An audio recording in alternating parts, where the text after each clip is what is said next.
Malawi Today. Ndikuima ngati president, presidential candidate. So za MCP mwadi nzabodza tisazimvere. Ineyo ndikuima ngati president. Ndifuna muyangana Malawi. Chifukwa akakuona ni musitha mawanga mawa anene kuti bwanji. Ine mene mukuyimira u president ngati UDF candidate. Ndikuima 16 September. Ngati president, presidential candidate. Yes. As on UDF, yes. 16 September. Simu kupita kwa MCP. Zambiri zimene zakhala zokulankhulidwa. Yes. Ndi mabodza chabe. Koma ine ndikuima ngati president, komanso presidential candidate. Zumveka zakuti akulonjezani running mate kwa MCP. Ife mene tumvera. Apo ayi mwina nga second vice president ndi 5 billion money nacho. Right. So nzabodza. Amalawi musakhulupirire mabodza. Izi nzabodza. Tikakuona nimuyenda ndachakwera mawa. Tizazimve bwanji. Ine ndikuima ngati presidential candidate. Kusanga lakuti tikakuona nimuli shoulder to shoulder nda president chakwera mawa. Tizazimve bwanji. Ineyo ndikuima, sindikuima ndi president chakwera. Okay. Chisankho chimenechi. Ndikuima ngati presidential candidate wa chipani cha UDF. Kukulandirani kuna kulikonse kumene muli pa Malawi lero. Mukamvesesa bwinobwino ndi kuonesesa funso limene adafunsa Brian Banda kumfunsa atupere muluzi kuti tikakuona ni mawa lino muli shoulder to shoulder ndi achakwera. Tizati bwanji funso limenelo atupere anakanika kuyankha. Zikuoneka ngati chilipo chimene mu mtima mwakemo amadziwa. Lero ndi pamene wadabwisa gulu kucha kwa lero mama wanga tuno kumene kwatuluka newspaper ya Nation kunena kuti UDF komanso MCP zokambirana zawo zayamba kusongola. Inu mukudziwa bwino kuti posachedwa apa atupere anali pa interview ndi Brian Banda, ndipo funso limene linamanga nthenje kwambiri mu interview imeneyi ndi limeneli kuti kodi tikumva kunena kuti mwapasidwa ndalama komanso muli pa zokambirana ndi chipani cha MCP. Kodi nkhani imeneyo ndiyoona? Atupere muluzi anakana m'maso muligwa ndipo anakana pamaso pa Malawi. Kukana kumukana Brian Banda kunena kuti zimene anthu akunenazo ndi zaboza, ndipo iyeyo aima ngati presidential candidate wa chipani cha UDF pa 16 September. Iyeyo sakupanga mgwirizano ndi wina aliyense kuti iyeyo akhale nkhwapa mwa munthu, koma iyeyo aima ngati presidential candidate wa chipani cha UDF, ndipo adakana kuti sangapite ku MCP olo zitavuta bwanji. Ndelero newspaper ndi imene ndi nkhani imene ili pa front page ya The Nation kunena kuti MCP UDF talks advance. Akuti zokambirana za chipani cha MCP komanso UDF zasongola, kusonyeza kuti zili ndi zipaso zabwino komanso zili chakumapeto kuti timve kuti mgwirizano umenewu uyenda bwanji. Ndi nkhani imene yangotuluka mmamawa uno pa tsamba la mmeneli la Nation, ndipo pamenepa achita kukuwuzani kunena kuti nkhani yonse muyipeza pa page 2 ya newspaper imene. Mukavundukula page iyo, page number 2, ndi pamene mupeze nkhani yonse ngati mukufuna muomve za mgwirizano umenewu.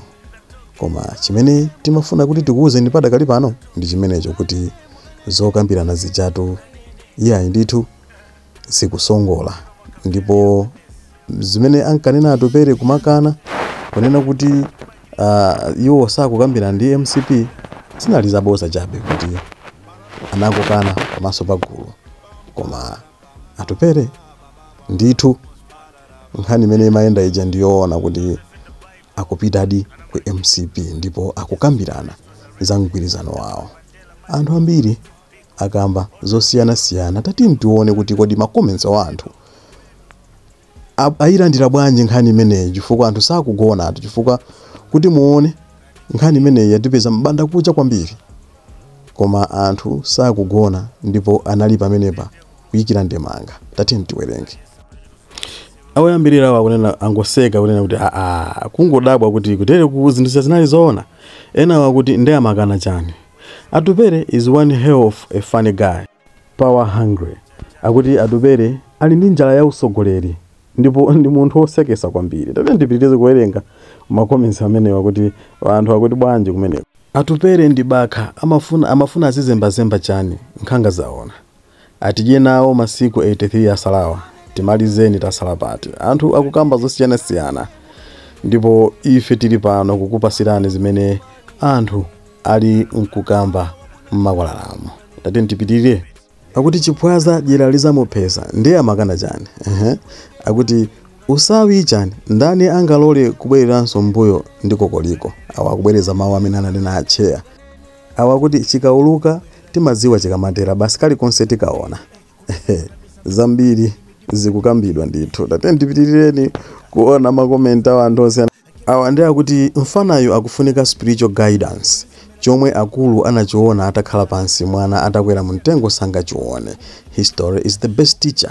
Makolo adanenapo kuti awa ayi ena nkuzati eya. Lero akuchezera kuzipenya zomwe makolo ankaoza kuti aizija. Ndithu awa akuti Atupere akungofunika mapemphero ndithu. Mpaka nadzafika kumene. Akuti Atupere akufunika kuti apemphereredwe ndithu. Nde awa angoti as the journey continues. Akuti this spoiled brat is power hungry. He will stop at nothing to be president. Mene asusukira Malawi mmanja mwang'ona. Lero lero azikati apanga alliance nawo zona zimenezo. Anthu akuyankhula kwambiri. Ndipo zimene zina mwa zimene iwo akuyankhula kuti Atupere tu ali ndi njala ya utsogoleri. Koma ife tilibe kuyankhula zambiri, tete tizingopitiriza kuona. Akuti kutha kwa dolo. Mukazaziwa kuti it's not about the country but self-enrichment. Mwina tizasiya minding them or even listen to them. Eyetu nkhani ena akutero nena kuti iyayi ukusotusi kuti ndikuyimira Malawi ayi. Koma ukuku ndikungofuna kuti okha alemere. Zimenezo ndi zimene ena ali nkukamba. Ndipo itatha interview imeneyi anthu ena achipani cha UDF osatira chipani cha UDF ankanena kunena kuti anali osangalala kwambiri atamumva Atupere akunena kuti palibe kupanga mgwirizano ndi MCP. Monga mmene adalembera mkulu ananena kuti no chikangawa alliance with UDF. Tapitirizano kutukwana kuja sopano. Atupere safuna kukhala nawo nkhwapa ngati roll on. Succession ndi imene yavuta dyera timanena tere pamuzi pano lija ndi limenero. Awa ndi osatira chipani cha UDF kunyadira kusangalala kuti mtsogoleri wawo adanena kunena kuti palibe kupanga mgwirizano wina uliwonse ndi chipani cha MCP. Koma lero zodabwisa awadabwisa ndithu. Nde sitikuzoza kuti anthu osatira chipani cha UDF nkhani imeneyi ayilandire motani. Tikuzowa kuti pano alipo ambiri osatira chipani cha UDF nde nkhani ndi imeneyo. Tatiyeni tione kuti ziyende bwanji. Koma Atupere ndi munthu mmodzi mwa amene awakhala akulalikira za kuti dziko lino sili kuyenda bwino ngati mmene adayankhulira apamu. Palibe pakali pano chipani chimene chikuza kupanga kumanga 50+1 chizikateka. Mmene zili mdziko muno anthu ochuluka kwambiri mmene tikukamba pano sanakanize sokuti avota bwanji. Anthu amenewo ndi anthu okhudzidwa kwambiri ngokwiya mmene zinthu zili mdziko muno. Akufuna kuti apereke voti kuti zinthu zisinthe. They want to change. Izi zikupangisa kuti tonse tidziwe kuti Amalawi afuna kuti zinthu zisinthe, komanso palibe chipani chimene chikhoza kupambana pachokha kupanga boma. Chifukwa chake pafunika ndithu kukambirana kuti tipanga bwanji kuonetsetsa kuti tikhale ndi boma limene zisinthe zinthu mdziko muno lisinthe miyoyo ya Malawi, koma tikudziwa tikupempha Malawi kuti voti yawo ipite ku chipani cha UDF. Ndithu mmenemo ndi mmene Atupele Muluzi wakhala akuyankhulira, komanso pali anthu ena amene amakhala akumuzukuta bwino Atupele Muluzi kuti iyayi Atupele Muluzi ndi cholinga chake kwenikweni iye uja ndi kukhala mtsogoleri wa dziko, chifukwa bambo ake adamuphunzitsa iyeyo, adampanga gurumu iyeyo kuti azakhale mtsogoleri wa dziko lino, ndi atha kupanga china chilichonse chothekera kuti iyeyo akhale mtsogoleri wa dziko. Tatiyeni tiyamve awa zimene adanena. Inde, good morning. Good morning Malawi. Lero ndiyambe nkhani yanji. Atupele Muluzi Atupele Muluzi wango inyu mwana nkuyamba nokulankhula no misongano kuti yayi adadi mwakuti then tusakumvesa Atupele Muluzi alankhula bwanji izizi amwene. Atupele Muluzi amafuna president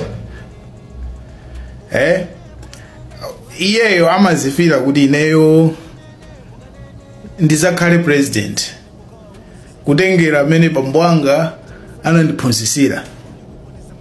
Okay, it's like mwana oti bambo ake anali dokotala nayenso akunyindirira kuti adzakhale dokotala, which is okay for me. It's okay, all right.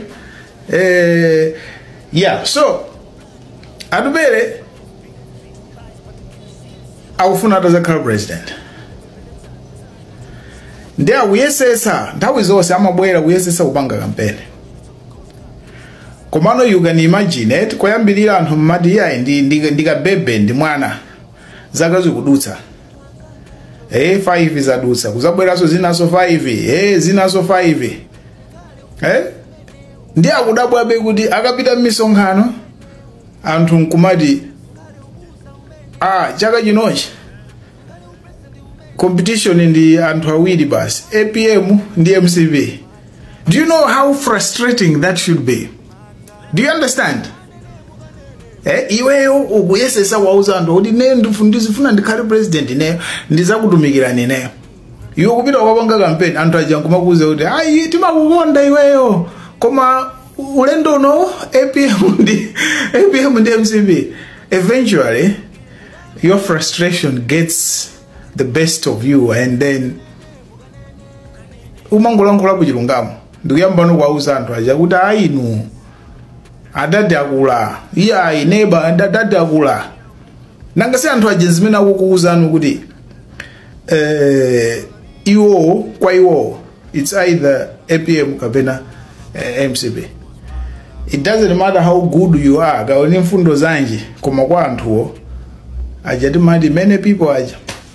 That's Malawi.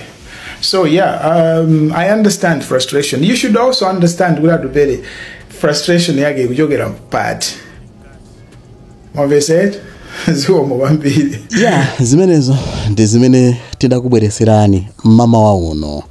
Breaking news imene kunena kuti Atupele Muluzi komanso President Dr. Lazarus Chakwera ali nkukambirana zokuzana alliance, ndipo zokambirana zawo zasongola ndipo zili kumapeto. Moti posachedwa apa tikhale tikumva ali nkulengeza mmene zinthu zawo zayendera kuti kodi agwirizana kapena sadagwirizane, koma mmene zikuonekera akuti zili nkusongola kuti zili kumapeto ndithu. Nde ayi ife tiwafunira zabwino zonse poti akuti chisankho chimakhala cha wina aliyense ndipo chakonda nzako mulekere. Ife pano pa Malawi lero tingoti ngati mukutipeza kumene subscribe komanso comment, osayiwalanso kupanga share kuti tiziyendera limodzi. Kufikira nthawi ina tingoti mwakuma nonse zikomo and goodbye.